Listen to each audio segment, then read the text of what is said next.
Hey, Bill Wilson here from the Oregon Ministry Network, and I'm so excited about having Lee McCloud, who also serves the network, alongside me. We're going to talk today about network-affiliated churches. We've been on this journey together for going into our 14th year, and that's hard to believe, but it's a real thrill to serve the Oregon Ministry Network together. Good friend. And in April of 2020, Lee, we had the presbytery give us direction on network-affiliated churches. Maybe you could explain to us a little bit what a network-affiliated church is, and what are some of the new directives that we're going to pursue. Okay. In 1914, we all know the Assemblies of God was formed, and they basically formed with two categories of churches. They had general council affiliated churches, which oftentimes we would refer to as a sovereign church. They had district affiliated churches, which in Oregon we have called oftentimes Mission Oregon or home missions churches historically. Right. More recently we called them Mission Oregon churches. And then in 2010 a third category was created officially, and that was the PAC, parent affiliated churches. All of them function a little bit different. The General Council, they govern themselves. The PAC church is governed by the parent church. Right. But the network affiliated church or the Mission Oregon church is meant to be governed by the network and by a group of people within the network. And one of the unique characteristics is a network affiliated church. The Oregon Ministry Network is 100% liable for all of their actions. So for a number of years, we have been encouraged by General Counsel, by legal counsel, and others to say, if you're going to have network-affiliated churches, you have to follow your governing documents. And we've discovered that we haven't always done that. We haven't always done that. In fact, right now we have on our list, we have 41 churches that are network-affiliated churches, but less than 30 really have functioned in that category. And some don't even know they're on the list. They don't even realize that. We also think that a lot of the churches on the list are very healthy. We think it's a time for them to launch out on their own. You know, coming out of this strange time we've been in with this pandemic and following your advice to reset, we think here's a great opportunity for them to, as a healthy church, relaunch looking different moving forward. So in April of 2020, the presbytery adopted a reconstruction plan for our network affiliated churches. So moving forward, there's a new set of bylaws. There is a new policy manual.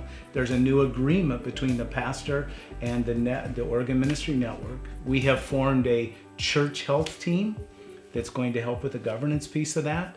Right. So now we're going to try to inform people as we go throughout the state and hopefully give them some options. So of the 191 churches, the national office said there were about 40 plus churches that fit in this category. Your investigation, though, says, nah, I don't think so. Yeah. But some churches don't know. Tell us a little bit about what you actually have found. Yeah. So what we found is, first of all, we've discovered that some people don't realize they're on that list because it happened, decades ago, and it was just never changed. And from our perspective, we hadn't been enforcing the governance piece. Right. So a lot of people are surprised to find they're on the list. And in reality, they have been governing themselves for decades. And we feel like that it's time to just officially place them in another category, which requires a step or two. There's a form that needs to be filled out, and that can be handled through our office and through my assistant Valerie. We've also discovered that some people don't think they can govern themselves, but we think they can. Yes. Pastor Bill, you've taught us for all of these years that our mission, our mandate is to develop effective leaders, but we want to have healthy churches and healthy ministries. And we think the healthy move for many churches is to take a step towards becoming a general council church. So our very first option would be, if you are healthy enough, or if you're accidentally or you're in a wrong category, we want to make sure that you become general counsel. Yeah. Our second option would be that if you had a parent church and you'd like to enter into a PAC relationship, or you'd like us to explore possibilities and options for you, we'll try to find somebody to where you can be tethered to maybe a little larger work or more solid work, not always healthier, but just has some stability there. And so we're willing to do that. There might be some that the church cycle, the church life cycle has come to an end. And that's not always because of the pastor or the current congregation. Our towns have died in Oregon. The logging is gone, the lumber is gone, the schools have closed, and we have a few of those cases.